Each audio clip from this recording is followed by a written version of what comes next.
Welcome to the Campus Connection series hosted by the UHCC Professional Development Consortium. Today, UH Maui College presents Connections Through Cultural Practice. This session will feature Hōkūlani Holt, Director of Kahikina Okala and the Hawaii Papaʻokeʻau at Maui College. She is a leader in the Ka'au Framework and Kipai Pai Protocol training at Maui College and will share moʻolelo about ʻUlu. Gwen Nāone Morinaga-Kama serves as the UH Maui College Ethnobotany instructor. Nāone has previously taught sessions on Lapa'au, and today she will share the history and ethnobotany of ʻUlu. Rounding out the session is Maui College Chancellor Lui Hokoana. Chancellor Hokoana will speak about his cultural practice of food preparation in terms of campus connections and relationships. Let's give a warm welcome to all of our presenters. Welcome and mahalo, Hōkūlani. Mahalo nui kākou. Welcome. Next slide, please, Joyce. Mahalo and welcome to our presentation today. More specifically, I will be talking just a little bit about Hawaiian cultural thinking, about, or not yet, about ʻUlu.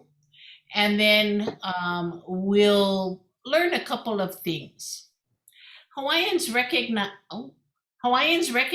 male and female forms of ʻUlu, and as they did many other plants. These gender concepts, however, do not always correspond with those recognized in scientific botany. You can go to the next slide, please. Thank you.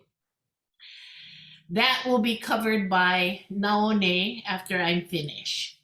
The gender distinction in breadfruit and some other cultural plants involves the recognition of erect plants as being male and low-lying or bush-like plants as female.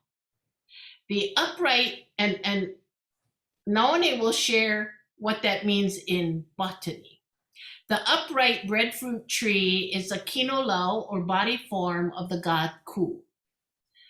And the low-lying female plants are associated with the goddess Haumea, who also has stories about transformation and ʻUlu. But that's not one of the stories I'm going to do today. Among other things, the word ʻUlu without the okina means to grow, increase, spread, growth, to protect. Thus, the tree also sometimes symbolizes those meanings and attributes as well. Next slide. Ku is one of the four major gods of Hawaii. He is responsible for many aspects of Hawaiian life: fishing, farming, forestry, warfare, and several climatic conditions. If you might have thought, because sometimes you were told this, that Ku is only warfare, that's only one small part of his influence in our Hawaiian world. This story takes place when Ku assumed the life of a regular man. He lived and worked as a kanaka and eventually settled down with a wahine and had a family. As a mahi'ai, he farmed kalo and lived a peaceful life of plenty. But then a famine came upon them and there was no rain. There were no waterfalls and springs, and the plants withered and died. Ku knew that only he had the answer for them. He told his wahine that he had to leave them and never return, but he would still provide for them. She didn't want him to go, but the cries of her children changed her mind. They went to a clearing outside of their home, and Ku explained what would happen. He told her that he would stand on his head and descend into the ground, but for her to not be afraid. And when he went into the ground, that is what was supposed to happen. Every day, Ku's wahine cried at the spot where Ku went down. Her tears watered the ground, and after one anahulu, or 10 days, a small sprout appeared. Not long after, a large tree with a sturdy trunk, beautiful leaves, and round fruit. When roasted, she could feed her and her children. As time passed, the little ka, or root shoots, began to appear. These new trees were given to neighbors to plant and provide food for everyone. The fruits of Ku's sacrifice continue to grow throughout Hawaii and nourish people to this very day. Next slide, please. This particular ʻōlelo noʻeau is about ʻulu. Nana no a ka ʻulu I paki ke pau. Look for the gummy breadfruit. Advice to a young girl: look for a man who has substance, like gummy breadfruit, which is a sign of maturity. So look to someone that you can see is mature. Next slide, please. Julia Kapi'olani Napela Kapuokakae, born 1835, died 1899. She was born in Hilo. Her mother was High Chiefess Kinoiki and her father High Chief Kuhio. Kapi'olani was well educated, wrote and spoke both Hawaiian and English, but in later years refused to speak English. She only spoke Hawaiian. She married High Chief David Kalakaua on December 1863, who was elected king in 1874. A benevolent queen, Kapi'olani, visited the different islands and mingled with her people. This chant honors her visit to Ni'ihau. And for those who may or may not know, Kapi'olani Maternity Hospital is named after her. She and Kalakaua went throughout their community in order to get enough money to build a hospital because there were so many children and mothers that were dying. So this particular chant, I'm just going to do the chant because I went looking for somebody else to chant it, and I thought, oh no, I'm just gonna chant it. And I'm going to chant it in a La'apapa style, which is that kind of rhythm and beat that is used for hula. Now you'll see that it has couplets, it has 2 lines in each of the verses, and this is often a way that you can tell that it is an La'apapa and it is used to do hula. We also know that if mele is composed or written in that manner, it has come after probably the mid-1800s. Okay.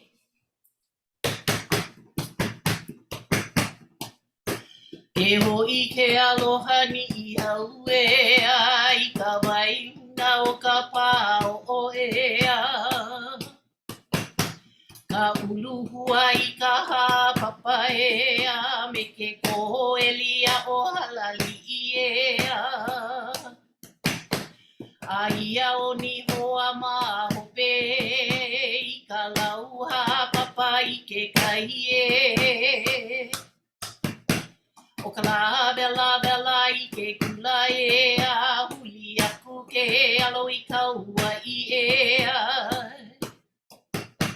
Haina ia mai ka puana ea, no Kapi'olani no hei noa ea.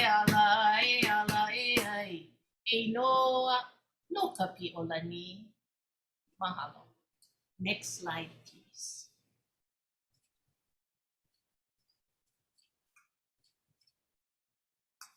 Okay, aloha mai no kako, o no kunaone.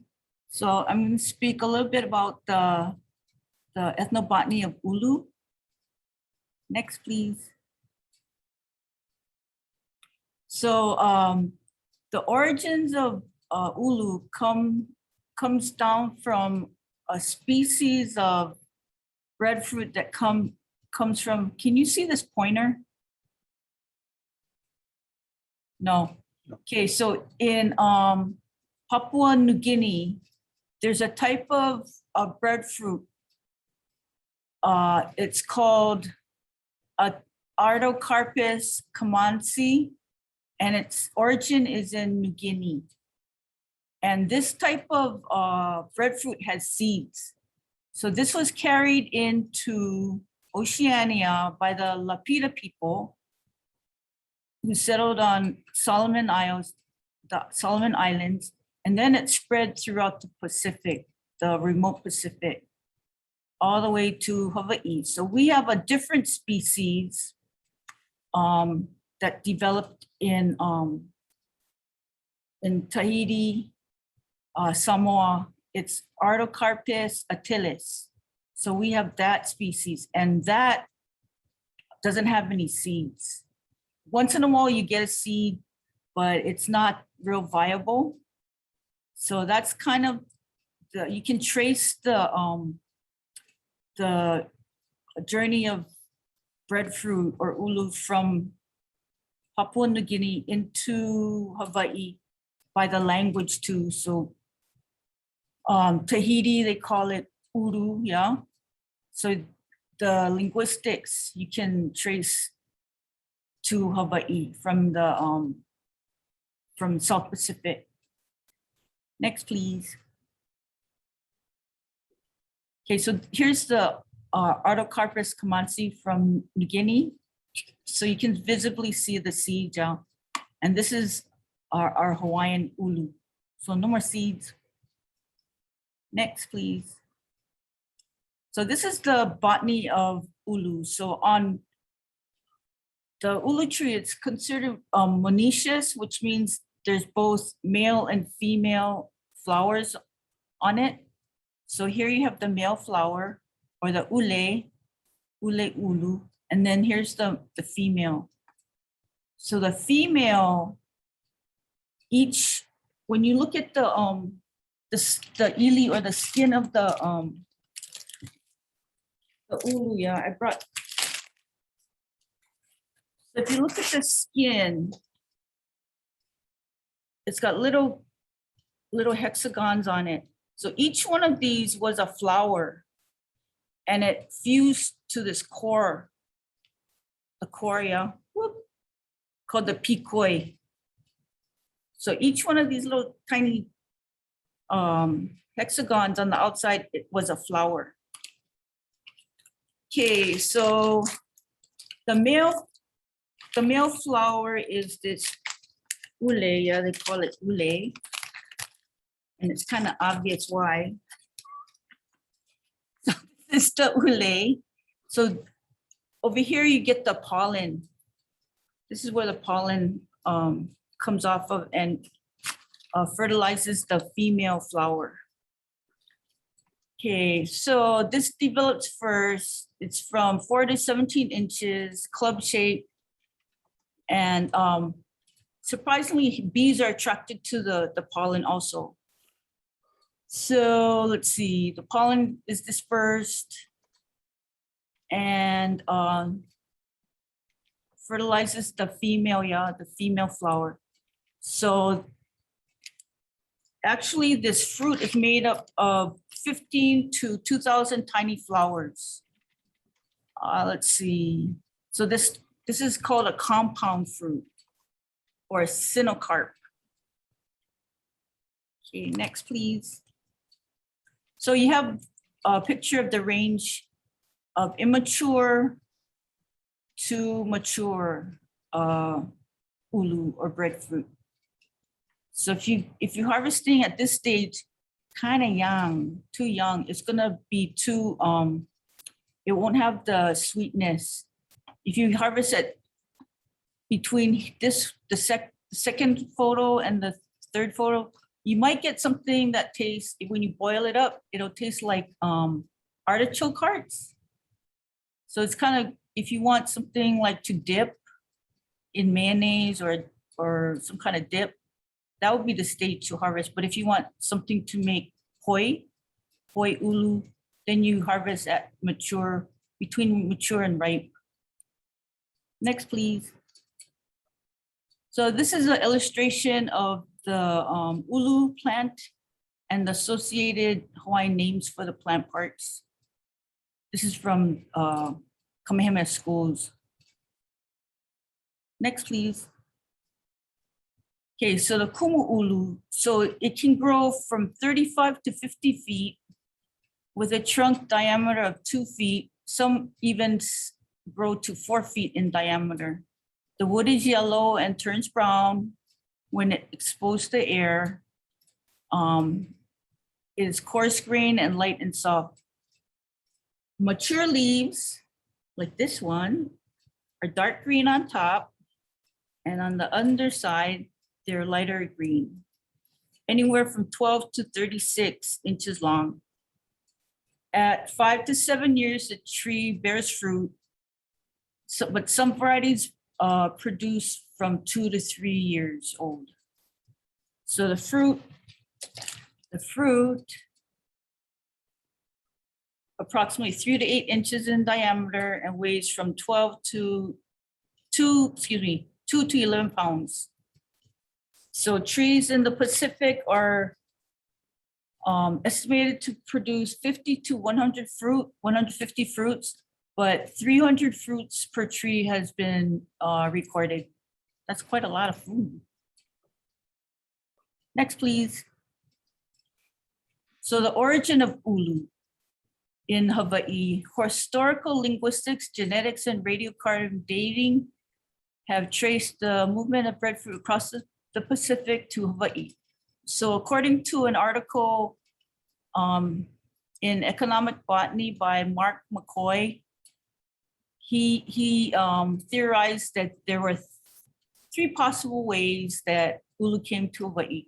One, initial human colonization, anywhere from 900 to 1000 Common Era from the Marquesas, and or number 2, secondary introduction after first colonization from Tahiti, 1500 Common Era, and or post-colonization round-trip voyaging to Polynesia that occurred possibly as early as the 13th century or 1200 Common Era.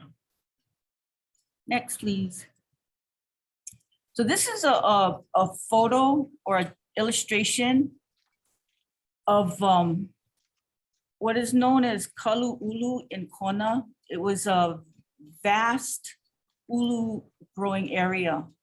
And currently, I think Dr. Noah Lincoln is doing research on this, this type of growing, agroforestry, they call it. Next, please. Okay, so cultivating ʻulu in a range of environments and agricultural systems, Hawaiians planted trees near their hale, along sheltered valley walls, and scattered within more intensive agricultural complexes. Next, please. So this is what Dr. Lincoln is doing research on. So diverse and meticulously tended agroforests, diverse in plant species and painstakingly cared for, could be found across the islands. For example, the Kalu ʻulu, a long and narrow geographic zone running from north to south in the Kona region of Hawaii Island. It's approximately 500 to 1,000 feet above sea level. And there are other similar belts like on our island in West Maui, Kamalu'ulu Olele, and also East Lanai. Next, please. In an agroforest, so you have an upper canopy, so that would be ʻulu because it grows like 50 feet, right? And underneath it, you would cultivate smaller plants like banana, ohiai, kalo, uala, maia, or bananas, wauke, and uhi, olena, turmeric, ava, and pia. So all the canoe plants, yeah. So this is another example of agroforestry. So you have a tall breadfruit and underneath the banana. And in this case, they planted coffee. Next, please. So the ethnobotanical uses of ʻulu. So for construction, wood was used for the hale, door frames and house timbers. It was used as a small canoes for children training in canoe paddling. The seats, gunnels, decking, and paddles were fashioned from ʻulu wood. This wa'oʻulu comes from East Timor in Indonesia. I couldn't find a picture of a Hawaiian one. So this, I surmise this might look like a Hawaiian one. Next, please. Okay, so the milky sap was used as glue for caulking canoes, buildings, and musical instruments. So the sticky white sap or latex is in all parts of the breadfruit tree and has been used for glue, caulking, and even chewing gum for kids. Bees are attracted to and harvest droplets of latex from the surface of the fruit. They take it back to the hive, and what they do is they make what is known as propolis that glues, it fills in the holes in the hive, or they glue it. It's so thick, it'll glue your hive shut, or you have to pry it open. So bird catchers smeared the latex onto branches to entrap the saffron feathered honey creepers in Hawaii. Next, please. So the first, they think the first kapas were made out of ʻulu, according to Kamakau. And then wauke was obtained, which made a softer and durable kapa. So the male flower, they used the male flower for dye, making the color yellow, tan, or brown. Okay, next, please. So domestic applications. So ʻulu used to make umeke or bowls. You would use it for poi boards. You wouldn't use koa because it would leave a bitter taste. So ʻulu was the preferred material for poi boards. Musical instruments for pahu, sandpaper, these leaf sheets or leaf stipules. So this is what the new leaf is wrapped in. You can see the new one. So this will come off the new leaf and it'll dry up. And if you feel it, it's kind of a fine sandpaper. So you use to sandpaper, wooden bowls or canoes. And you can even use the back of the leaf when it's dry. It's kind of a fine sandpaper also. Used for sports implements, papahe'enalu. Next, please. Holua sled and ulumaika. The original ulumaika was a disc cut from the fruit, according to Beatrice Krause, and it was later replaced with the permanent, the ulumaika stone that we all are familiar with today. Medicinal uses, so the male flower, you can burn this, yeah, and it's a mosquito repellent. I didn't know that until maybe 2 years ago. Instead of buying, mosquito punk, yeah, you get it right in your backyard. Next, please. The milky sap or kipau was used alone or compounded with other plants used for skin ailments, cuts, scratches, and scaly or cracked skin. Sores around the mouth were also treated with a mixture having this milky sap in it. Next, please. Ulu bark. So this was compounded with other plant material to treat bad blood. So you mix it with ahakea, ohia, uhaloa, aukoi, and kokea, white sugarcane, along with the flowers and leaves of ko'olau. And also used to treat headaches on several islands in the Pacific. Next, please. Okay, vegetative propagation. So seeds, you can try growing the seeds, but it's not, you won't get the true to type plant. It'll have some variation. You won't get the same plant as if you grew it vegetatively, like with cuttings. The vegetative propagation, that you get the same plant as the mother plant. Okay, so you can do air layering. There's a link to a video on air layering. Next, please. And the root cuttings, this is the most common way. The mama plant will send out root suckers, and then you cut the root one side, another side, and then you replant it. Next, please. Just more root cuttings. Okay, next, please. So why should we grow ulu? So according to the Maui County Department of Health, Maui County residents are at risk of having the highest rate of food insecurity. Those served by Maui food banks, 65% live below the federal poverty level. 37% were working households. Almost 50% are single moms, and 1 in 5 children are at risk of being hungry. Since the last decade, this is a 62% increase. So one ulu tree can feed a family of 4 for over 50 years. How's that? It's essentially low maintenance and highly nutritious. Today, Pacific nations import 90 million in food commodities, while only exporting 12 million.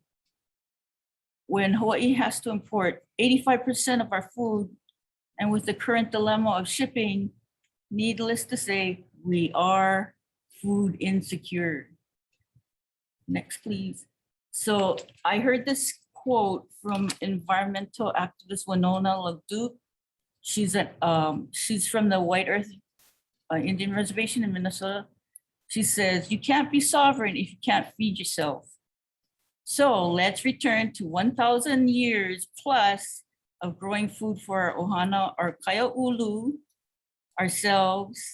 Let us return ke hoʻine kamala ulu. Let's return to the ulu gardens. Oh.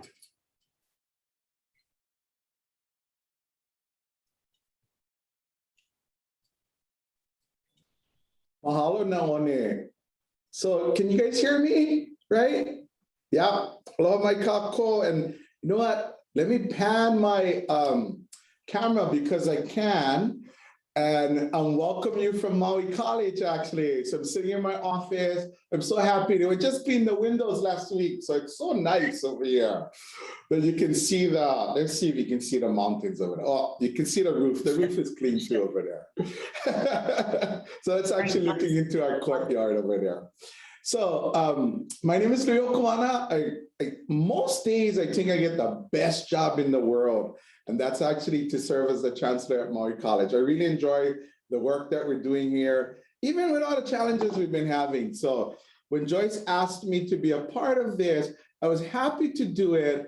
And then as I was practicing the recipe last night, I was telling myself, why am I doing this? I have so many other things to do. But it's really my pleasure to be here with you and to support the work that we are doing in professional development. And actually, it's all about our staff and the faculty that do the yeoman's work to get and support our students. So I'm happy to be here after I got over my feeling sorry for myself. Takes me about 5 minutes. Once I get past that, I'm good. So today, and I'm so excited because we're talking about ʻUlu, and I'm gonna be honest with you, I didn't know too much about ʻUlu, but last year, Hana Ranch approached me and they said, Chancellor, we were seeing if we could enlist your assistance in processing our ʻUlu. So I said, oh, all right, because how much ʻUlu do you have? They said, oh, they have 20,000 pounds of ʻUlu to get processed. And I said, well, this didn't happen overnight. So where were you previously processing your ʻUlu? So there is a ʻUlu co-op actually on the Big Island. And what they had been doing was they had been, picking the ʻUlu, putting it on the barge and sending it to Kona to be processed. So they're cooking there, they're cooking it there, they were packaging it there and then distributing it actually from Kona. So if you remember about a year ago, maybe a year and 3 months in September of 2 years ago, the shipping prices went up by 40% at Young Brothers, and we all knew that. So it wasn't feasible for them to put the ʻUlu on the barge to get shipped to Kona. So they were wondering if we could help to help process their ʻUlu. And I said, well, you know what? That would be good. And it would also be good because at the same time, we're kind of at the peak of COVID. We had not yet had a vaccination at that time. Our students, our culinary students, were having a hard time to find internship places. So as part of our culinary program, everybody must do an internship. And because all the restaurants are closed and the hotels were closed, they're having a hard time finding internships. So actually, our students were able to do internships through this. So the bottom picture, you see all that ʻUlu. They processed ʻUlu Friday, Saturday, Sunday.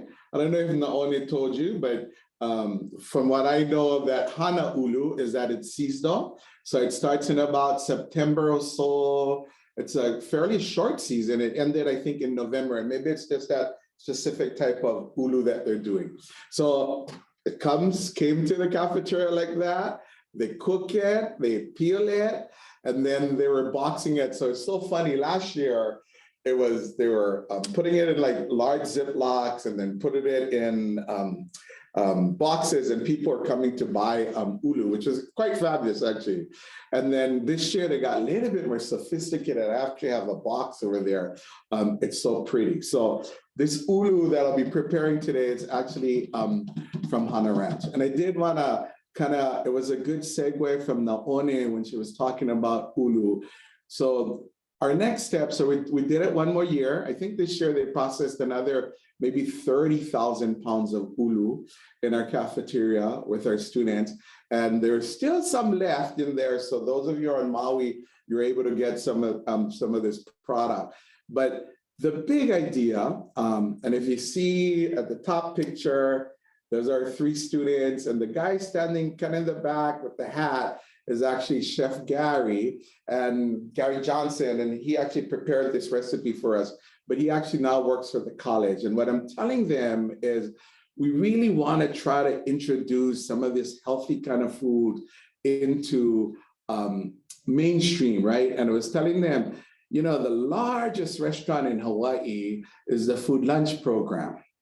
So the state ran a program about a few years ago, I think at Kohala High School, and I think maybe at Mililani, using ʻUlu in the school food lunch program. And what they discovered, there are a couple issues, right? The first issue was that the cafeteria managers or the cafeteria workers were not ready to prepare ʻUlu, right? So a lot of the food, which makes sense, right? A lot of the food that is being served in the food lunch program is mostly processed, and really they just take it out of the freezer, they put it on pans, and they put it into an oven, and then it comes out ready, and then they serve it. So that was the first barrier about trying to train cafeteria workers, really the ability to cook. And I tell people, Yeah, I kind of know that. My mother was actually a cafeteria manager. They did a little bit cooking in her day, but they had to kind of use processed stuff because it was difficult to produce. When my mother was a cafeteria manager at Baldwin High School, they were serving 2,000 lunches a day. So you can imagine trying to prepare 5 days a week lunches for 2,000 people and how difficult that was. So that was actually the second part, was it had to be actually easy to create. So we're kind of working on that. We're looking forward to maybe working with some of our local schools. It's interesting that COVID has given us an opportunity to move this much quicker than how it would usually move, because what we're finding due to COVID, some of our cafeterias are closing because the workers are getting sick. So they're actually asking for us to, if we could prepare some meals for some of the local schools here. So some small kind meals. So that's basically about the UHMC ʻUlu project. I was going real quick over this recipe. So if we can go to the next slide. Those of you who, and Nāone, maybe you can tell us, because the ʻUlu we have, right, it doesn't come all this pretty, and it doesn't come cooked, but the ones we got were cooked and sliced and looks very pretty. Nāone, maybe you can tell us how long it takes to cook an ʻUlu from the tree.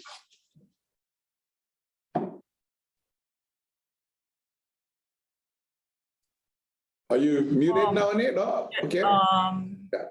My experience with Yeah. steaming it, maybe about an hour, Yeah. 45 minutes, maybe. Correct me if I'm wrong, anybody. Oh, I think that's it, actually. In the cafeteria, they have fancy kinds of ovens that does it really quickly, actually. Right, and it cooks well in a, this is Linda, it cooks well in a Instant Pot. My husband is into Instant Pot, so, you know, cooks well, yeah. So you guys, the directions called for rosemary, thyme, salt and pepper. I actually was spoiled today. I bought some Kauai salt, actually, and that in itself is also a cultural practice, in that they farm salt in Hanapepe. So I have some of that. I put some pepper with it. I put all the ingredients of the different herbs together and made one sauce. So you're supposed to do that. You put it in a pan and it looks like this. I cheated, I already cooked it because they say to cook it for 10 minutes. And I'll put it back in here for another 5 minutes. I was telling the group before we started that I was eating it cooked and just mixed with these herbs, and it actually tastes terrific, just like that. And then, so after I put that stuff in and put the oil, you put it in the oven, you're supposed to put it in there for 10 minutes, and then bring it out and put some garlic in and put it in there for another 10 minutes. After that first 10 minutes, it got even better. So I cannot wait to see what it's going to taste like after this next 10 minutes. So let me set the alarm. Ask Siri, hey Siri, please set an alarm for 10 minutes. And then you guys will get to have smell vision and taste vision from away. So basically, I mix it in the bowl, put it on the tray, and it's supposed to go there for about 10 minutes. So I'm gonna go to the next slide. And while we're waiting for that 10 minutes to finish, I actually wanted to talk about my cultural practice. And cooking is a cultural practice. I tell you, I love to cook. Then I hate cooking when I have to go clean up all the dishes after that. So I love cooking at our cafeteria where we have students that go do the cleaning for you after, but it doesn't happen like that in the real world. So I try to practice to go ahead and help them clean. So really, this is kind of our practice that our family has been doing for, I can count 5 generations that our family's been doing it. And actually, when we look at some of these pictures that my ohana took, now we're to like maybe 7 and 8 generations of ohana doing imu, because of the generations in front of my generations are there. So the imu, right? No doubt. First thing you gotta do is dig the hole. You know, and it's sometimes special because we dig our hole in a circle, but I've seen some imu that are actually dug in a square. So it doesn't matter, right? I think circle for us is just because that's been the practice that we've been doing for 7 years. And the next slide, Joyce. So, you know, step 2 is you got to gather the rock. So it's a certain kind of rock. You cannot use any kind of rock, right? And this rock is usually found by the river. And it's a rock that has holes in it, because when it gets heated, it actually holds the heat. So you cannot find that rock any place, right? So you usually go down to the river mouth, and down at the river mouth is this type of rock that you use for the imu. We use now keawe because we used to have tons of keawe in Hawaii. It's kind of dying slowly, but when I was a student in Hilo, they were using ohia lehua actually as the wood to cook the keawe. So basically how do you do is you set the imu, right? You put the keawe under it, you stack the rocks on it, and then you light it for about maybe about 4 hours or so. So in our ohana, we kind of set it in the morning, we light it at about 12 o'clock. About 5 o'clock is when we go ahead and put the pig on the imu. So if you notice from here, you can see the banana stump. So you got to also gather the banana stump. You get the banana stump, you break it up, and you put it over the rock. So that's actually providing the steaming. That's what actually steams the pig. And then you prepare the pig. So, you know, it's funny, and I always tell this story. In the old days, we used to do actual pigs, right? And I remember going with my dad and my grandpa and my uncles and going to the pig farm, catching the pig, shooting the pig, hanging up the pig, slitting its throat so all the blood comes out, dipping it in hot water and shaving it. So, you know, and this is a good lesson for educators. So in the 4th grade in my school, we read Charlotte's Web. And I was perplexed that there was talking to this pig, and this pig was so smart. And you know, we have to reflect. And I wrote about my experience about going down to the pig farm, catching the pig, shooting them, cutting its throat, letting the blood, hanging them upside down. And the teacher was very concerned and called for a meeting with my parents to tell them, you know, we're kind of concerned, your son is like, and my dad's like, no, that's what happened. He got the detail, and that's what we've been doing for probably hundreds of years, he was telling them. But it's kind of interesting that my Charlotte Web story had to do about how we related to pigs. And it's kind of just using these different imageries. And I think the lesson, I think, from an education perspective is that not to assume that we all experience things in the same way, and be open to actually embrace that, oh, this is kind of a neat practice that that Louis was involved in that maybe other students were not. And I will tell you that when I went to UH we did an imu, and I was perplexed that there were many people who were at that imu. There were fellow students of mine that had never actually seen an imu before. So it's just those kinds of new experiences and using students' experiences actually to broaden perspectives for other students. Okay, so long story short, now we do pork butt, we wrap it in foil, we put it in these baskets, and we lay it on the imu. So if you go to the next slide. So this is a process, right? On the top, we cover the pig with the banana leaves. We put a tarp on it, and we wet some burlap bags. Actually, it's also to kind of help condense the heat. And then our family, we still bury it with dirt.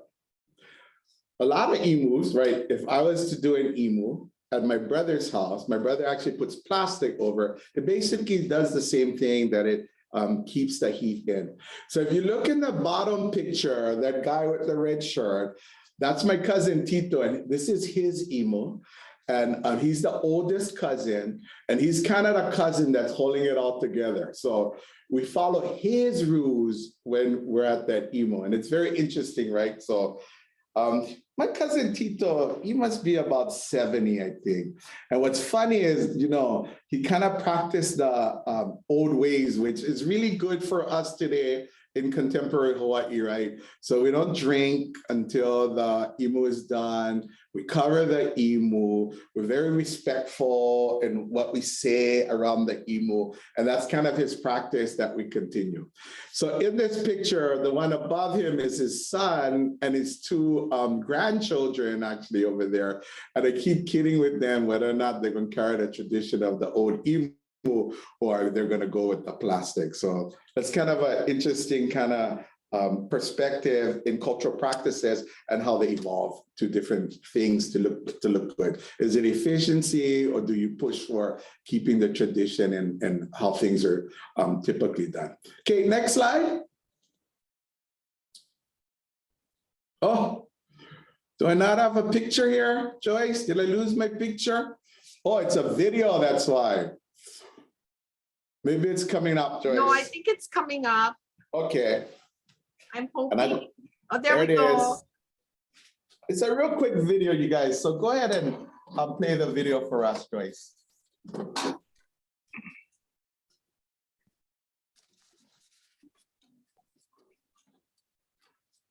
Yeah, so they took up all the,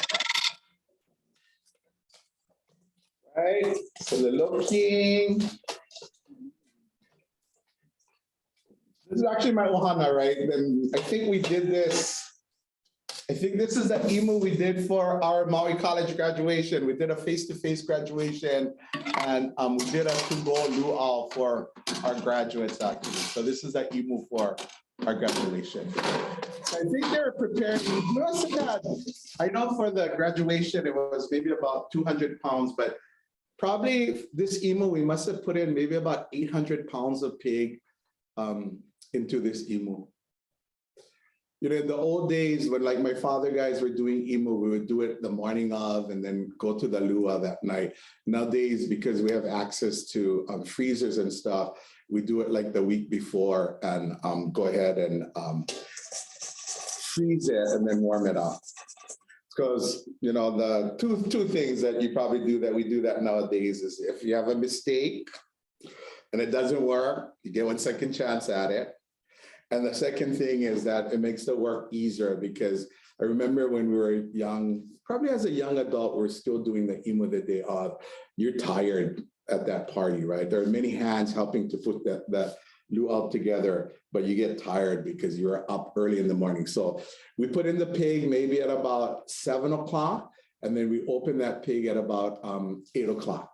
So what's funny is the next step is the pig comes out of here, and then you take out the pork butt and then you put it onto into a tray and then you shred it and you put salt. And the reason why I don't have pictures of that is that's my job. So it's kind of, everybody has their specific kuleana in the imu, and my kuleana is salt. And the importance of salt is you want to make sure that, you know, it helps preserve it, right? And because you're coming from a hot imu, you don't necessarily, in the olden days, we didn't necessarily have quick access to a freezer like we do today.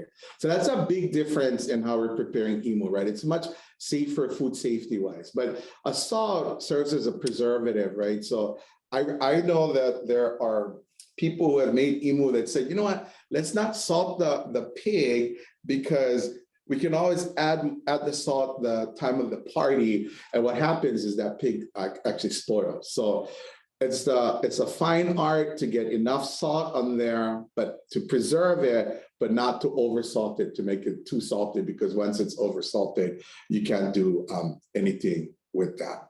So, and then after that, you bag it, you take it, we took to the freezer, and I think we served it at graduation the following week. So it's interesting is, you know, because imu's my thing. I've had the opportunity to see imu around the world, actually. So other Polynesians do imu too. And I'll tell you a quick story about when we went to Samoa. So we went to Samoa. In Samoa, yeah, you can close this actually, Joyce. When we went to Samoa, they don't cover their imu. So they put the, they have a hole. They kind of pretty much use the same concept as we do in Hawaii with, in fact, you know what, I think they do banana and they use banana stump. And then they put the pig and stuff over, but it's only, they only leave it in for like an hour or something. So this is a classic story. We did a trip with I think it was in 1997. The UH community colleges sponsored a study abroad for all 7 community colleges, and we sent like 5 or 6 students and 1 faculty to travel throughout the Pacific. So we went to the Samoas, Fiji, New Zealand. So when we go to American Samoa, they do this imu for us. We're sitting in the fale, we're doing this ceremony, and they serve this meal as part of a ceremony. So you're sitting, right, around in this large hale, about 50 people, 50, 60 people in the hale. And then they bring these containers with food on it. And depending on your rank, you get certain part of the pig, right? So they put it in front of you and then you move around. I think Noi might have been on our trip with us. I thought I saw Noi in here. And then, you put it in the front of you, and then we opened it, right? And then, of course, it's not cooked, right? So some people got the nose, some people got the tail, some people got the leg. And so the students I was close by was going to eat it. And I told them, don't be crazy. You're going to die. Don't eat that pig because it's not cooked. And, you know, what's funny is, but they said, well, you know, we don't want to culturally offend them. I said, well, you don't want to die either. And then what we learned after is it was just ceremonial that they prepared the pig for us. And they actually, that was the food that was actually made for the village to take home. And they took that food home and then they finished cooking it at home. In New Zealand, they have the most similar imu to us in that they too leave it overnight. And but their imu tastes a little bit, they don't make it as hot as ours. So the pig comes out like in squares, it's almost squares. And to me, it tastes a little bit different because they have a lot of geothermal stuff. So there's that kind of sulfury taste in the imu. And then in Tonga, them two are kind of similar to what we do in Hawaii, but because they're aina, they're basically at sea level, they kind of dig. So they actually build their umu up above the ground, actually. And they leave it kind of long too, but not as long as in Hawaii, in that basically when the pig comes out of an imu in Hawaii, it's just all kind of shredded nicely and so forth. And theoretically, because of the concept, right, it's really a steaming process. You could leave that imu in for a long time and the pig won't overcook because it's really just steaming actually. So the trick to making sure your imu works is that you not let any leakage come out from the imu. So that's one of the kids' jobs. They get to stay up all night and watch for smoke coming out from the imu. And if there's smoke, they go ahead and cover it with dirt so that it doesn't leak. So that's the way actually you could burn your pig, is if there's a leak in the imu and there's air that gets in, it creates a flame and it'll go ahead and burn the pig at that time. But you guys, here's our final dish. Let me try to get you a close up over here, and I'm sure we'll have some time with some questions, if you guys might have questions. And there it is, done on. And look, you guys, I got the tea leaf from my office right over here. It's so perfect. See the tea leaf for the garnish, right there, my tea leaf plant, and go use them for the bottom of the kind. So there's another reason why you should have tea leaf in your office, so you can use them for garnish when Joyce asks you to do the cooking demo.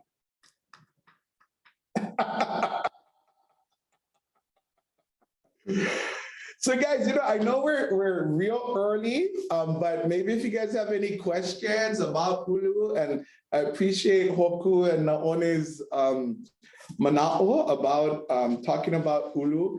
And it just kind of helps deepen my understanding of ʻUlu, and I think that's the work that you do. And I think I would be honest, just from a personal perspective about, and I was appreciative that the PD committee took on this idea of culture, because when I went to college, right, our parents told us, not our parents weren't that naive, but I had Ohana tell me, don't be Hawaiian, right? Because if you be Hawaiian, they're gonna think you're dumb and they're gonna treat you differently, but be assimilating to the whole thing of what's going on over there. And I think when I went to college in the 80s, mid 80s, that's kind of what it was like. But our kids no longer come like that, right? We don't raise them like that. So they really come as they are. So I want to encourage, from my experience, encourage you to embrace the students as they come and really celebrate their diversity.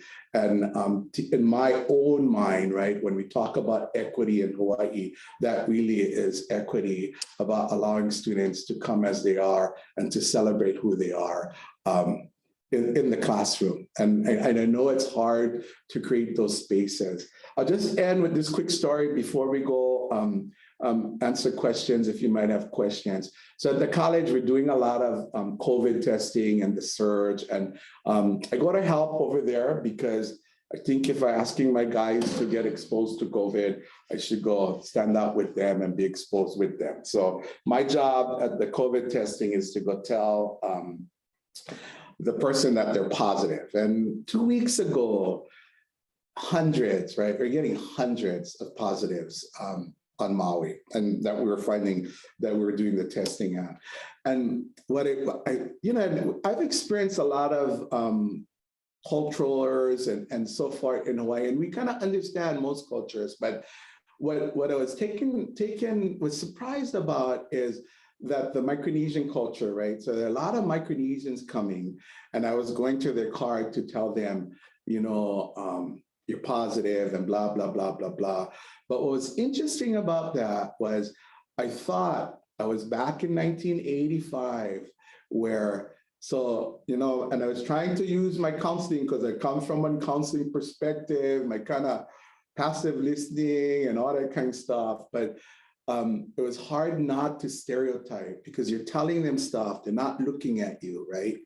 I'm not sure if they can understand what I'm telling them, and it's something very important for them. And I kept catching myself time and time again not to pass judgment on how their response to the way I was talking was culturally appropriate, right? I was the authoritative figure, and I was delivering the news to them and in their culture. And I learned this after the fact, after having some conversation with some Micronesians from the university. I said, how quick, right, in our lives that we forget those very lessons that we learned from ourselves, that we see it firsthand, and we find ourselves in that place passing judgment on people when we experience that kind of, not say racism or that kind of discrimination ourselves. So it's hard to do, but I think if we continue to remind ourselves, and if we continue to appreciate the different cultures and appreciate different perspectives our students come with, we create a safer environment for them, and really an environment where they can be successful in. So if you take anything, that's my message that I leave with you today. And then, yeah, questions. If anybody has questions while I go taste our ʻUlu. Joyce said she made this ʻUlu last night. It was kind of tough, Joyce. I think I roasted it too long because I noticed that you only did 10 minutes and 5 minutes, but I did it 15 minutes and 15 minutes, I think. It's delicious, actually. Yeah, questions, anybody? Or comments? Oh. Did anybody else try it? I guess you're gonna do it today, the people from Maui College especially. I did. I tried it, Joycey, and I just took it out of the oven. It's delicious, but I cut it small, like you said, cut it small. So yeah, it's delicious. And thank you for the lesson, Chancellor. Welcome. I have totally a agree. student with me, so I'm hiding. We're hiding. We're hiding. She's shy. Hey, Louis, I have a question. This is Yeah. Brian. Where do you get your burlap bags from? From the coffee place, right? But now you can buy them from Lowe's too. Does it have is it supposed to smell like diesel or some kind of like solvent? Like, No, because you the ones gotta- from Lowe's has that. Yeah, you gotta be even the ones that come from the coffee, you gotta get it at a special before they use it, because they also put pesticides in it. But as I was told by my ohana, they think that it's so hot in there, it kills everything that's on there. I see.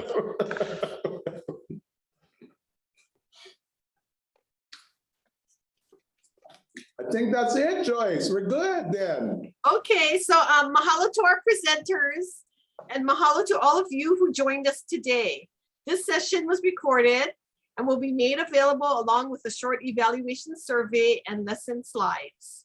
Please mark your calendar for our next Campus Connection session hosted by Michelle Phillips and Hawaii Community College on February 23rd at 3:00 p.m. Mahalo and wishing you well. Aloha.